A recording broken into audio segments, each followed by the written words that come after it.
Dieu de gloire, je t'adore.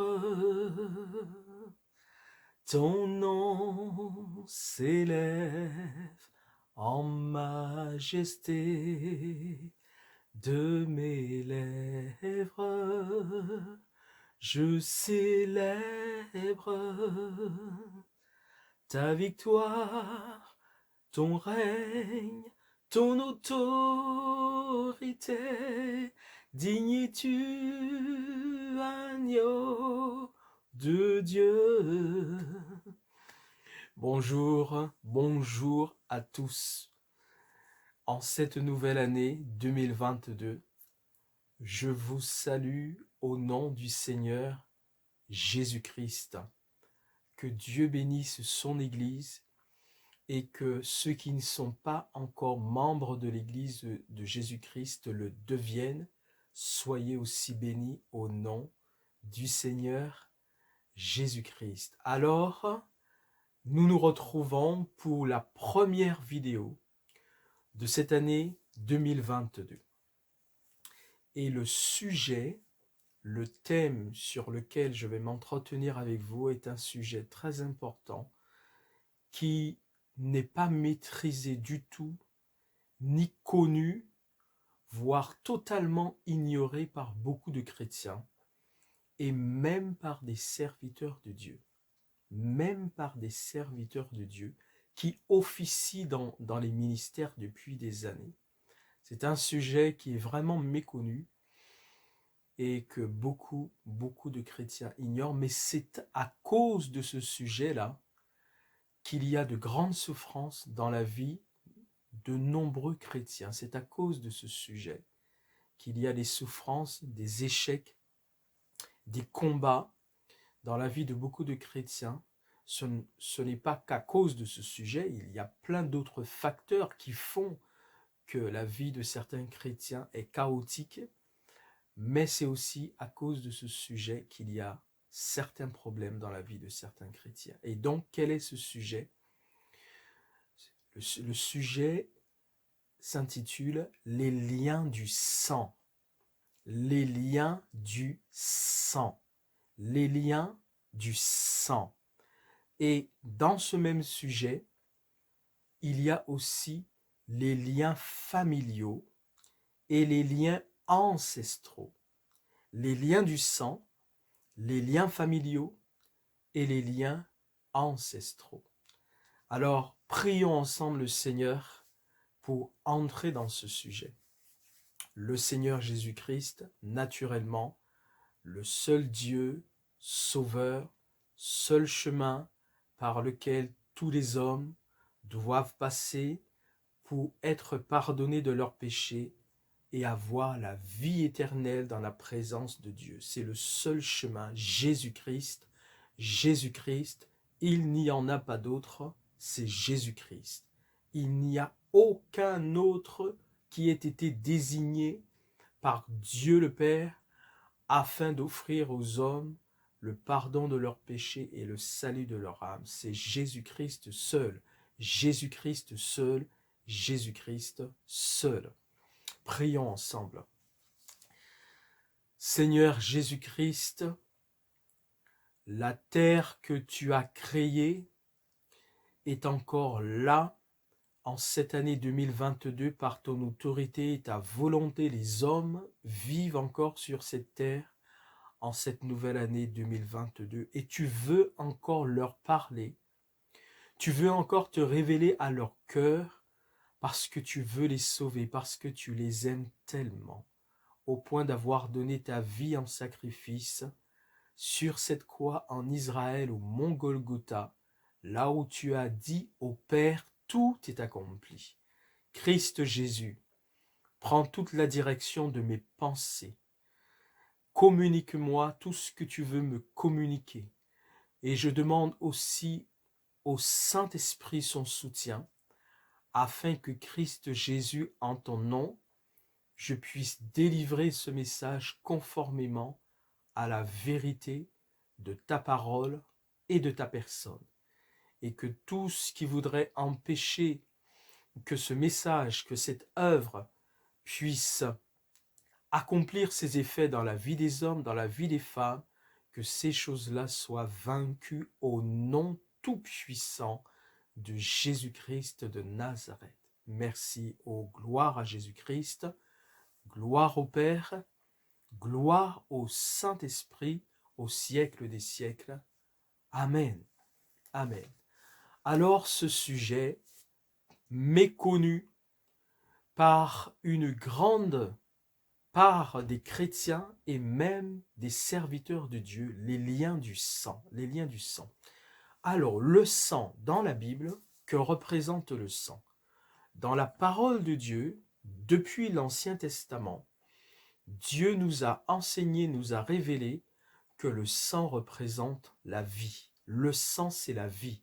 Le sang représente la vie. Je le lis pour vous dans le livre du Lévitique, au chapitre 17, et je lis au verset 11. Lévitique, chapitre 17, verset 11. « Car la vie de la chair est dans le sang. » La vie de la chair est dans le sang. Je lis au même chapitre 17, je lis le verset 14. « Car la vie de toute chair, c'est son sang qui est en elle. » Car la vie de toute chair, c'est son sang qui est en elle. Donc, lorsqu'il est parlé de la chair, il est parlé de tout être que Dieu a créé et qui a un corps de chair, comme les hommes ou les mammifères.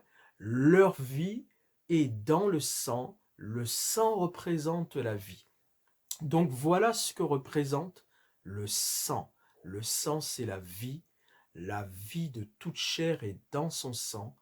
La vie de toute chair, c'est son sang qui est en elle. Donc, voilà donc la signification, la symbolique du sang dans la parole de Dieu. C'est pour cela que Jésus-Christ lui-même, ayant donné sa vie sur cette croix en Israël pour nous sauver, il a fallu lui-même que son sang coule, parce que c'est une vie offerte pour secourir toutes les vies qui étaient perdues. Et dans l'Ancien Testament, nous étions habitués à ce que pour que les péchés soient effacés, il y ait un sacrifice. Mais à cette époque, Dieu avait permis, en attendant que Jésus-Christ vienne, Dieu avait permis que ce soit le sacrifice des animaux. Mais on voit déjà qu'il fallait qu'il y ait absolument le sang qui soit versé. En fait, il fallait qu'il y ait une vie offerte pour racheter d'autres vies. C'est ça le principe.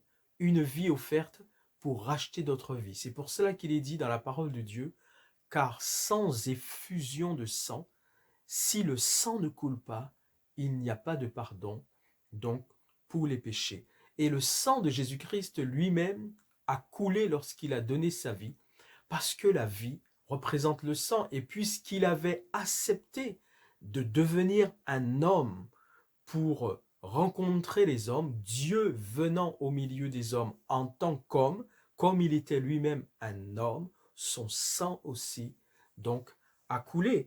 Et regardons ce qui nous est dit dans Matthieu, le chapitre 20 et le verset 28, je le lis pour vous. « C'est ainsi que le Fils de l'homme c'est Jésus-Christ s'étant fait homme, ayant accepté d'être un homme.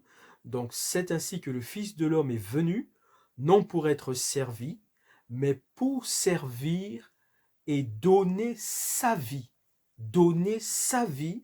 comme la rançon de beaucoup. » Donc il a bien donné sa vie. Lui, Dieu est fait homme, en la personne de Jésus-Christ, il est venu et il a donc donné sa vie.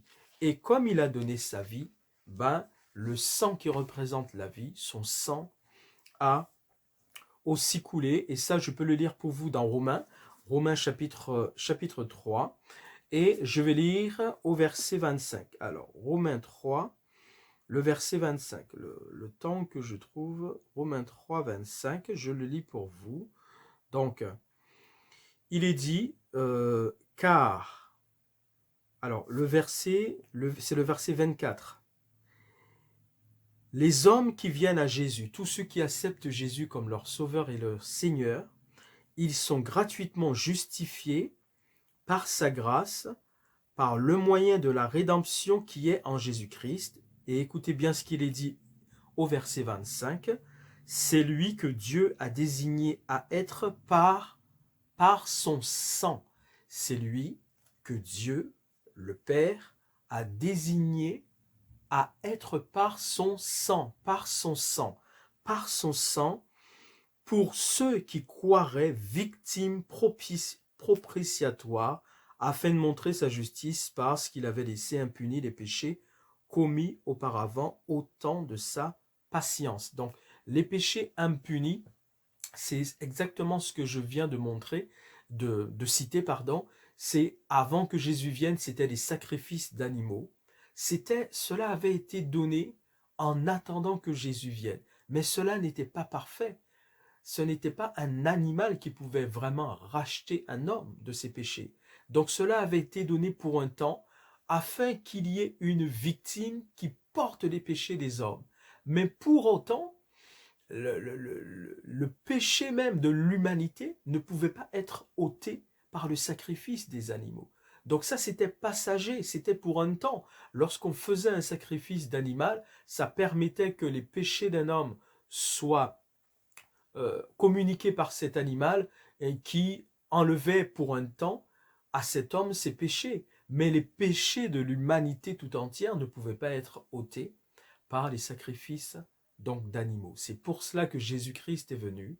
Il a donné sa vie à la croix, on l'a lu, il a donné sa vie, et son sang a coulé, et on vient de le lire en Romains 3, 25, c'est par son sang, par son sang. Donc on voit que le sang représente donc la vie. Alors rapidement, nous sommes déjà en Romains, on va voir Romains 7, un exemple de ce qu'est un lien maintenant, puisqu'on a dit que le sujet c'est les liens du sang, et dans ce sujet il y a aussi les liens familiaux, les liens ancestraux, les liens du sang. On vient de voir que le sang représente la vie, le sang c'est la vie. Alors qu'est-ce qu'un lien maintenant? Romains chapitre 7 et le verset 2, je vais lire pour vous, on va prendre un exemple, Romains 7, 2, pour voir qu'est-ce qu'un lien dans la parole de Dieu. Par exemple, il est dit au verset 2 du chapitre 7 de Romains, ainsi une femme mariée, donc il y a un contrat de mariage. Je ne parle pas du contrat qu'on signe à la mairie, lorsque je dis contrat de mariage. Je parle spirituellement parlant. Un homme qui se lie donc à une femme par les liens du mariage. Donc, spirituellement parlant, dans les cieux, dans le royaume de Dieu, il y a un lien qui est acté, un lien sacré, les liens donc du mariage. Ainsi, un homme marié est lié. C'est ce que la parole de Dieu dit. Cet homme marié, il est lié. Il est lié par la loi. Une femme, pardon, donc c'est inversement pour l'homme, c'est pareil. Une femme mariée est liée par la loi à son mari tant qu'il est vivant. Tant qu'il est vivant. Donc voici un exemple d'un lien. On voit qu'il y a une loi qui définit qu'au moment où une femme est engagée avec un homme dans le mariage, un mariage légal, reconnu par Dieu, eh bien ça crée un lien. Et vous voyez dans ce verset, dans cet exemple, cette femme et cet homme, c'est pareil, est liée. Cette femme est liée à cet homme et cet homme est lié à cette femme. Tant que les deux vivent, tant que les deux sont vivants, ils sont maintenant liés. C'est-à-dire qu'ils sont attachés. Ils ne peuvent pas être déliés. Ils sont attachés parce que c'est une loi. Il y a une loi qui les unit, qui les attache ensemble, qui les relie, qui les lie ensemble. Alors, en on n'entrera pas dans tous les détails des cas particuliers, des séparations qui peuvent y avoir dans le lien du mariage, des divorces, tout ça. On ne va pas entrer dans tous les détails, ce n'est pas le sujet. Là, c'était juste un exemple pour montrer ce qu'est un lien. Un lien, par exemple, du mariage. Donc, on comprend que c'est une loi, un processus, donc, par lequel une personne est attachée à une autre, ou à plusieurs autres, ou à quelque chose, et cela comme par des chaînes donc, qui la tient liée dans cet engagement, dans cet attachement, et elle ne peut pas s'en défaire comme cela. Donc c'est ça un lien. Donc lorsqu'on dit les liens du sang, on voit donc que c'est un attachement, un engagement, une union par le sang, c'est-à-dire par la vie. C'est ça les liens du sang. C'est un attachement, une union. Ce sont deux personnes ou plusieurs personnes ou des choses ensemble ou une personne avec quelque chose d'autre ou ça peut être diverses choses, mais en tout cas, on voit que c'est au moins une personne qui est liée, attachée, unie à au moins une autre personne par les liens de la vie, parce qu'on a vu que le sang représente la vie. Donc, par des liens de la vie, de la vie. Alors, ce sont des liens très puissants, très forts, qui ne peuvent pas être ainsi déliés facilement. Et donc, il faut savoir que nous avons tous des liens du sang. Tous, tous les hommes qui vivent sur cette terre, qui ont déjà vécu sur cette terre, qui vivront sur cette terre, tous ont les liens du sang. Nous avons tous les liens du sang. Premier lien du sang que nous avons tous, eh bien, ce sont les liens du sang que nous avons avec Adam et Ève. Les liens du sang que nous avons avec Adam et Ève. La parole de Dieu dit, ainsi par un seul homme, le péché est entré dans le monde et a atteint tous les hommes. Par un seul. Le péché est entré dans le monde et a atteint tous les hommes. Ça veut dire quoi?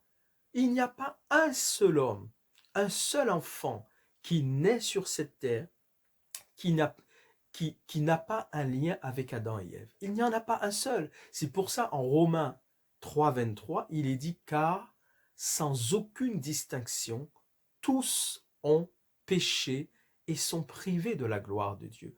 Sans aucune distinction, tous ont péché, tous les hommes, quels qu'ils soient, qui ont déjà vécu sur cette terre, qui vivent ou qui vivront sur cette terre, ils naissent tous avec une maladie spirituelle et une maladie spirituelle qui s'appelle le péché, qui est communiqué par Adam et Ève, le premier homme et la première femme que Dieu a créé sur cette terre. Pourquoi?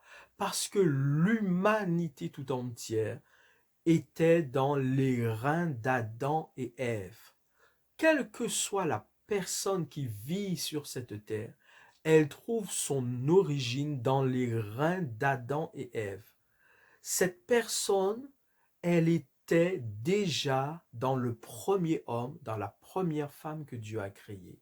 Donc l'humanité tout entière se trouvait dans les reins d'Adam et Ève. C'est pour ça que lorsqu'Adam et Ève ont péché et ont chuté, ils ont communiqué parce qu'ils n'avaient pas encore d'enfants quand ils ont péché, quand ils ont chuté. Quand ils ont péché et ils ont chuté, le péché les a atteints et ils ont communiqué à l'humanité qui était dans leur rein, même s'ils n'étaient pas encore sortis, même s'ils n'étaient pas encore nés en tant qu'enfants, et qu'après, il n'y a pas eu d'autres enfants qui étaient déjà, voilà. Mais ils ont communiqué à l'humanité tout entière qui était dans leur rein la malédiction du péché, la malédiction du péché. C'est pour ça qu'il n'y a pas un seul enfant naturel qui peut naître sur cette terre qui pourrait dire moi je n'ai pas de péché. C'est une maladie spirituelle que nous héritons tous d'Adam et Ève et c'est pour cela qu'il est dit car tous ont péché et sont privés de la gloire de Dieu. Mais heureusement et gloire à Dieu que Jésus-Christ est venu, parce qu'il est aussi dit, mais ils sont gratuitement justifiés par Jésus-Christ, par son sacrifice à la croix. Heureusement, mais au départ, tous sont péchés et sont privés donc de la gloire donc de Dieu. Donc, nous avons déjà tous, par rapport à Adam et Ève, les liens du sang.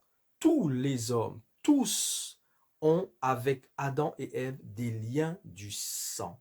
Et qu'est-ce qui se passe lorsque nous devenons des enfants de Dieu? Lorsque nous devenons des chrétiens, ces liens du sang qui nous ont communiqué la malédiction de ce péché qui nous condamnait et qui nous empêchait de voir la gloire de Dieu, le jour où réellement nous devenons enfants de Dieu, nous naissons de nouveau, Jésus-Christ devient notre Sauveur et notre Seigneur, il vient faire son habitation en nous par le Saint-Esprit, alors à ce moment-là, ces liens du sang qui avaient introduit dans notre vie, cet héritage maudit du péché qui nous condamnait, ces liens-là sont brisés, ces liens-là sont rompus, ces liens-là sont coupés. Et c'est pour cela qu'il est dit que, si quelqu'un est en Christ, cette personne est une nouvelle créature. Les choses anciennes sont passées, voici toutes choses sont devenues nouvelles. Et il est aussi dit, il n'y a maintenant aucune condamnation pour ceux qui sont en Christ. Car la loi de l'esprit de vie en Jésus-Christ nous a affranchis de la loi du péché et de la mort. Nous avions hérité de la loi du péché d'Adam et Ève, et cela nous conduisait à la mort et à la séparation d'avec Dieu. Mais la loi de l'esprit de vie en Jésus-Christ brise, détruit et anéantit la loi du péché et de la mort dans notre vie lorsque nous devenons enfants de Dieu. Et désormais, c'est la loi de l'esprit de vie en Jésus-Christ qui régit notre vie. Et donc, désormais, en tant qu'enfants de Dieu, nous avons l'espérance de la vie éternelle. Et si nous mourons avec Jésus-Christ en ayant gardé ses voies, sa parole, ses commandements, alors nous entrons dans la gloire de Dieu pour l'éternité. Et donc, lorsqu'il est dit qu'il n'y a aucune condamnation pour ceux qui sont en Christ, lorsqu'il est dit, si quelqu'un est en Christ, cette personne est une nouvelle créature, voici toutes choses sont devenues nouvelles, cela concerne cette règle-là en fait. Cela concerne la règle où la loi du péché d'Adam et Ève que nous avions hérité, qui nous condamnait, cette loi a été brisée par Jésus-Christ et c'est désormais la vie de Jésus-Christ que nous héritons. C'est de ça dont il est parlé. Et c'est pour cela que cela trompe certains chrétiens et même des serviteurs de Dieu. Parce qu'ils citent ces versets, ils disent, si quelqu'un est en Christ, la personne est une nouvelle créature, voici toutes choses sont devenues nouvelles. C'est comme si tout son passé est balayé et maintenant il n'y a plus rien de son passé qui est encore attaché à sa vie. Mais c'est faux. Lorsqu'il est dit que il n'y a plus de condamnation pour ceux qui sont en Christ, il n'y a plus de condamnation, c'est vrai.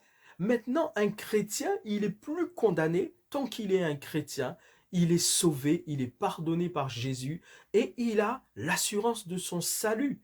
C'est ça que ça veut dire. Mais ça ne veut pas dire que dans sa vie personnelle et quotidienne, il n'y a pas des choses de son passé dont il doit être délivré. Et c'est là où des chrétiens et ou même des serviteurs de Dieu se trompent. Si quelqu'un est en Christ, voilà, il est une nouvelle créature. Les choses anciennes sont passées, toutes choses sont devenues nouvelles. Mais ça concerne son salut. Ça concerne le salut de la personne. Ça ne concerne pas des choses de sa vie quotidienne dont elle doit être délivrée. Ça concerne son salut. Toutes choses sont devenues nouvelles. Il n'y a plus de condamnation pour ceux qui sont en Christ. Ça concerne son salut. Le salut, la loi du péché d'Adam et Ève n'a plus ne domine plus sur la vie de cette personne, c'est la loi de l'esprit de vie en Jésus-Christ désormais. Mais dans sa vie personnelle et quotidienne, il y a encore des choses qui sont liées à son passé. Et si on ignore ces choses-là, eh bien c'est ce qui crée dans la vie de beaucoup de chrétiens qui sont devenus chrétiens, mais comme ils ignorent les liens du sang, comme ils ignorent les liens familiaux, comme ils ignorent les liens ancestraux, et que même les ministres des communautés où ils sont ignorent ces choses, n'ont pas d'expérience de ces choses, ne croient pas eux-mêmes en cela et n'enseignent pas cela, eh bien ces chrétiens-là restent avec leurs problèmes qui sont liés à des choses qu'ils ont vécues dans le passé. Et c'est ça qui malheureusement, dans la vie de certains chrétiens, les amène à avoir une vie chaotique, une vie d'échec. Pour certains couples, c'est ce qui crée des fois les divorces, les séparations et les divorces, les maladies et les échecs à répétition. Ce sont des liens, les liens du sang, les liens familiaux et les liens ancestraux. En dehors d'Adam et Ève,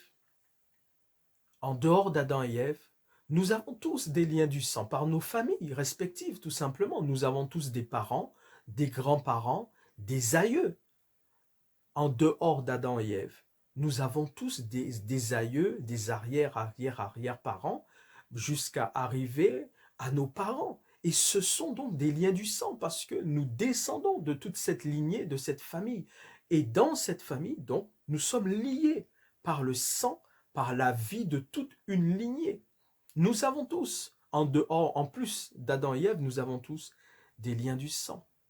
Alors, les liens du sang peuvent être dans notre vie de diverses manières. On a vu déjà le cas d'Adam et Ève. Lorsqu'on devient chrétien, Dieu brise ces liens-là et nous ne sommes plus condamnés. Désormais, la vie de Jésus nous offre la vie éternelle dans la gloire céleste. Ça, c'est une première chose. Mais il y a des liens qui demeurent. Il y a des liens qui demeurent. Un lien qui peut demeurer, eh bien, par exemple, c'est la personne même, avant qu'elle ne devienne chrétienne, qui s'était engagée envers le diable dans l'ignorance ou dans la connaissance aussi. Donc, cette personne elle-même s'était engagée, et vous savez, obligatoirement pour s'engager envers le diable, il faut signer avec son sang. Toute personne qui s'engage envers le diable exige que ces gens-là signent avec leur sang. Donc, les personnes donnent leur sang. Elles signent cet engagement avec leur sang. Et donc, ça, c'est un lien du sang. Ça, c'est un lien du sang.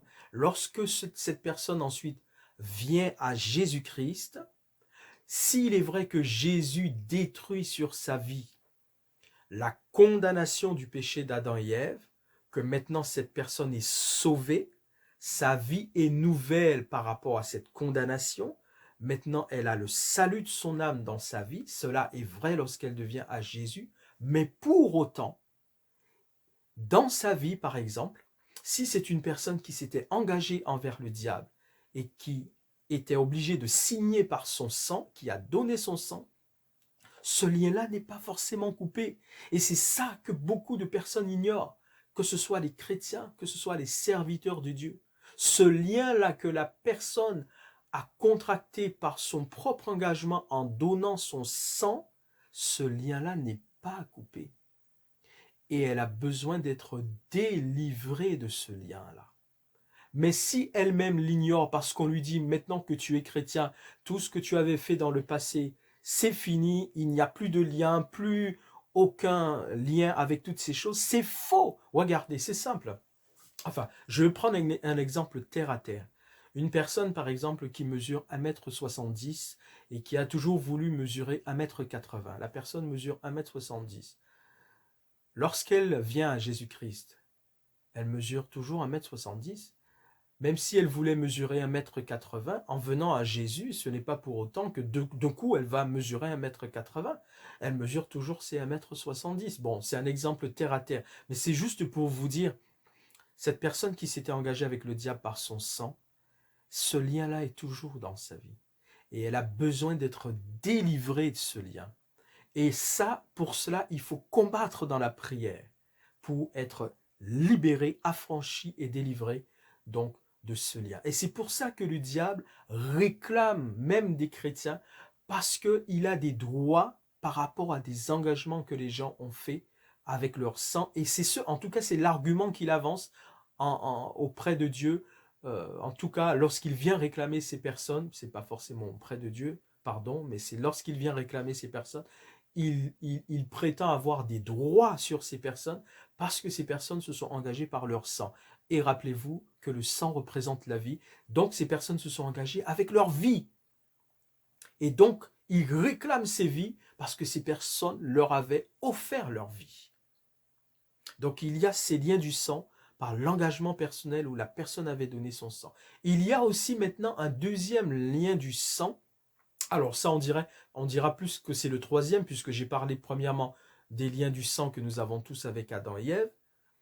Deuxièmement, les liens du sang, parce que la personne même s'est engagée avec le diable lorsqu'elle ne connaissait pas Jésus-Christ. Elle s'est engagée, elle a donné son sang. Troisième lien du sang, ce sont les liens du sang d'un membre de notre famille qui, elle, s'est engagée avec le diable à notre insu, mais qui nous a engagés à notre insu dans ce qu'elle a fait. Ça existe aussi. Un membre de notre famille, un membre proche de notre famille qui donc s'engage avec le diable, mais qui engage aussi sa famille dans ce qu'elle fait. Et en engageant sa famille dans ce qu'elle fait, des fois, elle choisit quelqu'un et elle peut avoir choisi une personne qui maintenant est chrétienne et qui ne sait pas qu'un membre de sa famille l'a engagé dans une œuvre maléfique. Et à son insu, ce membre de sa famille, souvent pour engager quelqu'un d'autre de sa famille, va prendre quelque chose donc qui vous appartient. Cette personne va prendre une chose qui vous appartient. Ça peut être un objet, mais elle peut tenter de vous prendre quelque chose de votre corps, des cheveux ou autre chose, ou même votre sang par toutes sortes de moyens. Vous voyez? Et donc, il peut y avoir aussi un membre de votre famille qui s'est engagé avec le diable, mais qui, dans cet engagement, vous a engagé vous-même et vous ne le savez pas. Et il y a des liens, et c'est ce qui s'appelle un lien familial. Ça, c'est le lien familial, le lien de famille, le lien du sang de toute façon, puisque c'est votre famille, le lien du sang, mais c'est un lien familial, un lien familial. Et là aussi, une fois qu'on est devenu enfant de Dieu chrétien, ces liens-là ne sont pas coupés automatiquement. Et il faut combattre ces choses-là. Il faut les combattre pour en être donc délivré. Et il y a un quatrième lien du sang. Eh bien, ce sont nos aïeux, nos arrière-parents que nous n'avons pas connus, nos grands-parents que nous n'avons pas connus, et qui se sont aussi engagés donc envers le diable, mais qui ont engagé leur descendance. Ils se sont engagés eux-mêmes envers le diable, mais ils ont engagé leur descendance envers le diable. Et donc ça, c'est ce qu'on appelle les liens ancestraux. Les liens ancestraux, ce sont les ancêtres qu'on n'a pas forcément connus, mais ils ont engagé leurs descendants quand eux-mêmes se sont engagés avec leur diable. Ils ont fait un pacte avec le diable pour engager leurs descendants. Ce qui fait que c'est pour ça que dans certaines familles, le diable, à un moment donné, donc cherche à entrer en contact avec des personnes euh, qui ne savent rien du tout de ces choses-là, parce qu'elles ont été choisies dans la lignée, dans la descendance, pour prendre la relève de ces ancêtres qui eux-mêmes se sont engagés il y a des années envers le diable. Et tout cela, c'est ce que je vous dis, toutes ces choses-là, combien de chrétiens ignorent cela? Combien de serviteurs de Dieu, de pasteurs ignorent ces choses? Et quelle est la conséquence de tout ça? Comme les chrétiens, comme beaucoup de pasteurs ignorent ces choses, eh bien les chrétiens restent avec leurs problèmes. Vous voyez qu'on prie pour eux, vous voyez que rien ne change. Ils sont toujours dans des soucis, toujours dans des problèmes, dans des souffrances, une vie chaotique, toujours dans des échecs. Ils se marient 2, 3 fois, c'est le divorce, les échecs au niveau professionnel, des maladies sans cesse. Ce sont des liens, les liens du sang, des liens familiaux des liens ancestraux. Et il faut combattre ces choses. Il faut les combattre pour qu'au nom de Jésus-Christ et par le combat spirituel, ces choses-là soient déracinées dans la vie des chrétiens qui, même en devenant chrétiens, ont encore ces liens dans leur vie. Alors, écoutez-moi, moi, le conseil personnel que je vous donne, si le Saint-Esprit vous convainc que vous ne saviez pas et que le Saint-Esprit vous convainc que c'est quelque chose de réel, ce que vous entendez maintenant, que vous ne saviez pas, que vous n'aviez jamais entendu, les liens du sang, les liens familiaux, les liens ancestraux, même dans la vie des chrétiens, si le Saint-Esprit vous ouvre l'esprit pour vous faire comprendre ces choses, maintenant priez. Et si vous êtes dans une situation, parce qu'il y a des chrétiens, ça va, tout fonctionne correctement, donc ils ne vont pas chercher à savoir s'il y a des liens familiaux, ancestraux, des liens de sang dans leur vie qui leur créent des soucis. Tout fonctionne normalement, pourquoi aller chercher des liens? Mais surtout les chrétiens qui connaissent une vie chaotique, où rien ne marche. Ils sont toujours dans les problèmes, ils sont toujours dans les combats spirituels, dans des maladies, dans des divorces, dans des échecs de toutes sortes. Alors priez le Seigneur Jésus avec le Saint-Esprit. Demandez à Dieu de se révéler à vous, de se révéler pour vous faire comprendre pourquoi votre vie est ainsi alors que vous êtes chrétien et que vous priez, vous confessez Jésus, vous confessez sa gloire, vous confessez que vous êtes né de nouveau, vous confessez qu'il n'y a plus de condamnation pour ceux qui sont en Christ, que votre vie est devenue nouvelle, que vous êtes une nouvelle créature en Christ, mais votre vie est chaotique malgré le fait que vous soyez des chrétiens. Priez le Seigneur Jésus-Christ avec le Saint-Esprit et demandez à Dieu de vous révéler tout ce qui est caché dans votre vie que vous ne connaissez pas. Et si vous avez des liens de sang, liens familiaux, liens ancestraux dans votre vie, Dieu vous les révélera. Et à ce moment-là, quand il vous les révélera, demandez à Dieu comment combattre ces choses pour les supprimer dans votre vie, afin que vous en soyez délivrés et que vous puissiez voir une transformation de votre vie chrétienne, parce que vous êtes chrétien, mais en fait vous êtes là toujours dans la souffrance, dans la morosité, rien ne marche, rien ne fonctionne pour vous, vous entendez les prédications année après année, mais votre vie ne reflète pas la gloire de Dieu, vous n'êtes pas en paix, vous n'êtes pas tranquille, vous n'êtes pas heureux. Demandez à Dieu pourquoi, et si Dieu vous révèle qu'il y a des liens, demandez à Dieu de vous montrer comment prier pour briser ces liens-là. Et ce qui est dommage et ce qui est triste, c'est que les serviteurs qui ignorent ces choses, ils n'ont pas du tout la connaissance de ces choses, ni l'expérience, puisqu'ils ignorent ces choses, ils n'ont aucune expérience de ces choses-là. Alors, ils veulent même combattre ceux que Dieu oint dans l'Église pour ce type de ministère. C'est vrai qu'il y a de faux ministres qui se font passer pour des serviteurs de Dieu. Il y en a beaucoup. Ils se font passer pour des serviteurs de Dieu. Ce sont des faux ministres. D'ailleurs, Dieu nous demande d'éprouver les esprits pour savoir s'ils sont de Dieu. Dieu nous appelle à la vigilance. C'est vrai, c'est une réalité. Mais dans l'Église de Jésus, il y a aussi d'authentiques serviteurs de Dieu qui sont vraiment loin de Dieu par rapport à ce type de problème pour justement secourir les chrétiens. Jésus-Christ est venu délivrer les captifs, tous ceux qui étaient dans la souffrance.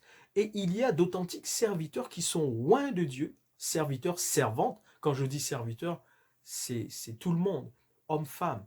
Donc, serviteurs, servantes qui sont loin de Dieu authentiquement par rapport justement à ce type de ministère pour secourir ceux qui sont dans de telles souffrances et qui ont des liens ou qui sont... Alors, si je vous dis même qu'un chrétien peut avoir en lui, et ça, comme je l'avais dit l'année dernière, ça fera le sujet d'une autre vidéo, un chrétien peut avoir en lui des esprits impurs.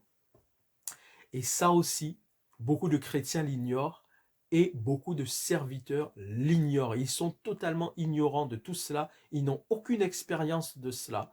Et les fidèles de leur communauté, année après année, ils leur prêchent des choses, mais il n'y a aucune puissance, aucune délivrance dans la vie des fidèles, parce qu'ils n'apportent pas aux fidèles, dans certains domaines, ce qui pourrait les aider. C'est normal. À un problème donné, on doit apporter la solution adéquate. Mais si on n'apporte pas la solution qui correspond à un problème, la personne restera dans son problème. Et c'est ce qui se passe dans la vie de beaucoup de chrétiens. De beaucoup de chrétiens. Et je ferai par la grâce de Dieu une vidéo sur ce sujet. Un chrétien peut avoir en lui, et je vous expliquerai dans quelles conditions, des esprits impurs. Mais les chrétiens, ça l'ignore, et même des serviteurs de Dieu l'ignorent totalement. C'est la révélation de Dieu qui enrichit. C'est la bénédiction de Dieu, qui enrichit, il ne la fait suivre d'aucun chagrin. Mais nous sommes dans des temps particuliers, vous le savez très bien. Le monde va mal, Jésus-Christ est à la porte. Et nous avons besoin vraiment de la révélation de Dieu, la révélation.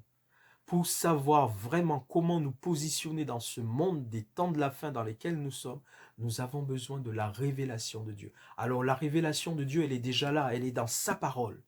Elle est dans sa parole.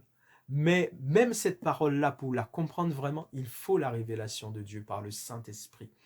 Et il faut la révélation de Dieu, vraiment des choses spirituelles. Comprendre les choses spirituelles pour apporter une réponse spirituelle aux problèmes spirituels. Mais si à un problème spirituel, on essaie d'apporter de la psychologie, de la psychosociologie, de la philosophie, on essaie d'apporter les solutions du monde à des problèmes spirituels, on n'aidera jamais les chrétiens, jamais on ne les aidera.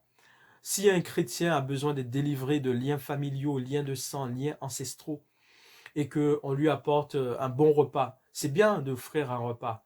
Il faut, si c'est possible, et que ce chrétien est dans le besoin. Mais ce bon repas ne va pas résoudre son problème de liens, liens de sang, liens familiaux, liens ancestraux. Et c'est ça le souci dans l'église de Jésus-Christ. C'est ça le souci. Alors, je prie avec vous pour que vraiment ceux surtout qui connaissent une situation particulière où ils se posent la question, mais en tant que chrétien, pourquoi ma vie est-elle ainsi?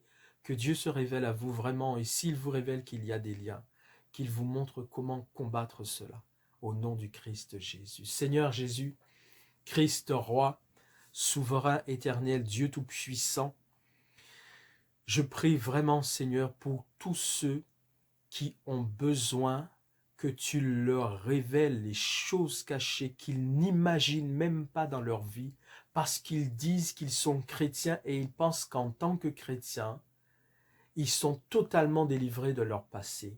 Ils ne savent pas qu'il y a beaucoup de liens qui peuvent être liés à leur vie passée, même en tant que chrétiens. Je prie pour eux, Christ Jésus, ceux qui sont vraiment dans des situations difficiles, à cause de certains liens familiaux, liens de sang, liens ancestraux, mais ils ignorent ces choses. Révèle-leur cela, Seigneur Jésus. Parle à leur cœur.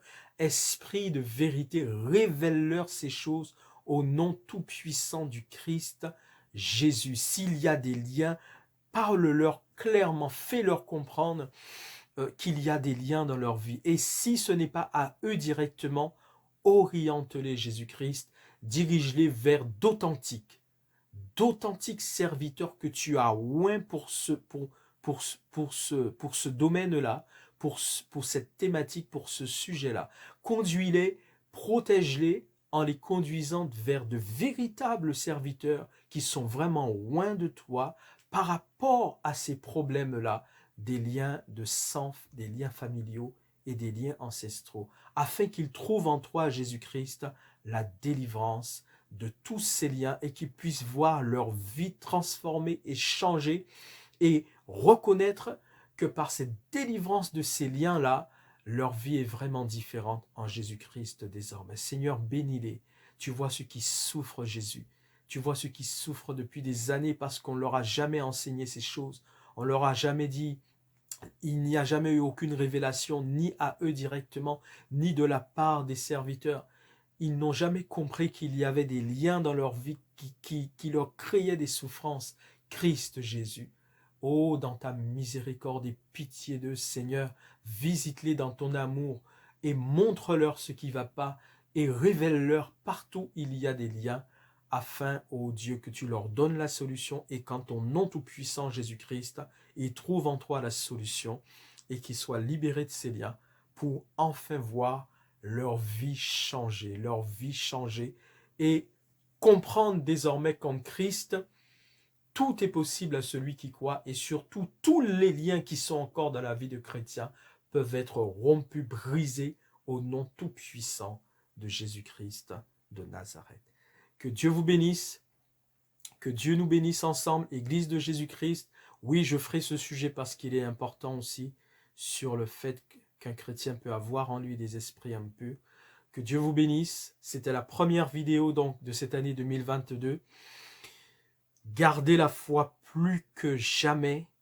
C'est vraiment le moment pour rester attaché à la vérité. La vérité, c'est Jésus-Christ et il se révèle par sa parole qui est la Bible. Et surtout, procurez-vous des Bibles sous format papier. Ne vous habituez pas à avoir que des Bibles électroniques sur votre téléphone. Procurez-vous des Bibles sous format papier. Gardez précieusement vos Bibles sous format papier. Méditez, étudiez avec vos Bibles sous format papier. Mais plus que jamais, soyez fidèles à Jésus-Christ. Parce que c'est là maintenant que les enfants de Dieu doivent choisir de marcher dans la vérité de Jésus-Christ pour ne pas se laisser happer par les mensonges de ce monde. Que Dieu vous bénisse et je vous dis à très bientôt. À bientôt.